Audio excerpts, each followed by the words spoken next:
Some other high-profile races we are watching include the New York City's mayor's race, the attorney general and governor's races in Virginia, as well as the governor's race in New Jersey.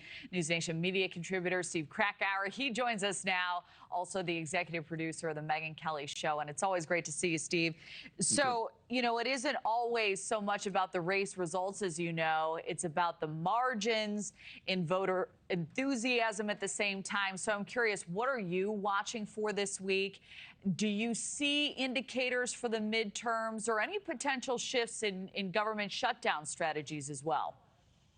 Yeah, I think you showed on that map there some of the key races there, and I think I wanted to point to just two of them in particular. One is the New Jersey governor race. This one, by all accounts, by all polling, is going to be neck and neck. It's going to be a 1-2 point race. Now, if it's not, if for some reason Mikey Sherrill on the Democratic side, Jack Ciattarelli on the Republican side wins by a wider margin, let's say 4 or 5 points, that will indicate something about the state of the party, because New Jersey is a bluish state. But this one appears to be very, very close. So that's one to watch. The other one, Virginia governor is really expected to be 10, 12-point win for Abigail Spanberger. Obviously, there's a small chance that Winsome Sears pulls this one out. Very unlikely. But that Virginia attorney general race is going to be a lot closer. This is the one with the Jay Jones texting scandal.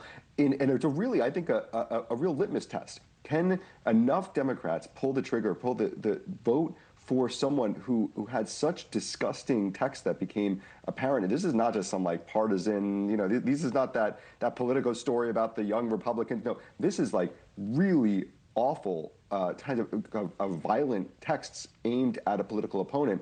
This one's going to be very close. And I do think that if Jay Jones loses, that is a sign for the Republicans and also for the Democrats that they need to really think about who they are running in these races, that they can't just put anyone in there with a D behind them and have that push to the finish line. So those are the two big ones to watch. I think that AG race in particular is a real one. It's not obviously, we don't normally talk about the Virginia Attorney General race as this big exciting thing in an election year, but this one is, because it has other implications and other sort of side elements to it that make it one to watch.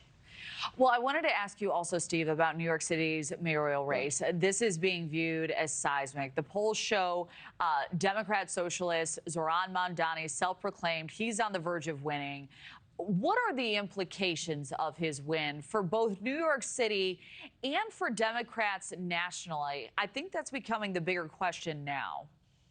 Yeah, this is one. You talk about margin of victory. Is there a chance that he wins by 4 or 5? Yeah, obviously, if Andrew Cuomo wins, this is going to be the story everyone's talking about for the next days and weeks to come. I would say, I put any amount of money, he's not winning. So Zohran Mamdani, whether he wins by 3 or whether he wins by 20, I actually probably lean towards double digits what he's going to win by. But we'll see. We'll see. Either way, he's going to be the next mayor of New York. And that is, as you mentioned, going to be a major, major story. How do the Democrats deal with that? What do they do about it? And how do the Republicans? How does Donald Trump, who cares so much about this city? I mean, this is he's a New Yorker. How is he going to have that relationship with this young 34-year-old millennial Democratic Socialist Muslim mayor of New York? It is going to be fascinating to watch. And I do think that in 2026, as we start to think about the real races that are coming up in November of 26, what Zohran Mamdani represents for the Democratic Party and for the country is going to be a storyline that we're going to talk about for months to come. All right. It's a winning ticket in New York City.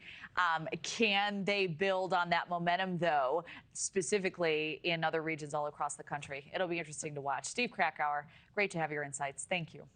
Thank you for watching. Subscribe below and download our NewsNation app right now on your phone, and you will get fact-based, unbiased news for all Americans.